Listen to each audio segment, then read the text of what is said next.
खैर मैं बस देखने आया था कि तेरा और जैनब का कैसा चल रहा है। फिक्र हो रही थी। वो फोटो तुमने ही भेजी थी ना? फोटो? कौन सी फोटो? मेरे पीछे किसी आदमी को लगाया ना तुमने? ये क्या बकवास कर रहा है? आखिर तेरी प्रॉब्लम क्या है?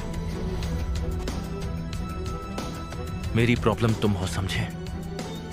तुम्हारे गंदे कामों पर से बहुत जल्द पर्दा उठा दूंगा।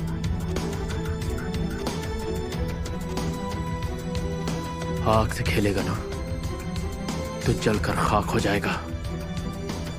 अब तो जलने की आदत हो गई है मुझे। इस बार चला तो राख भी नहीं मिलेगी।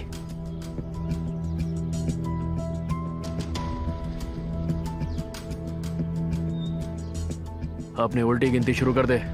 गीदड़ कभी शेर का शिकार नहीं करता। शेर अकेला ही काफी है सबके लिए। कौन गीदड़ है और कौन शेर पता चल जाएगा।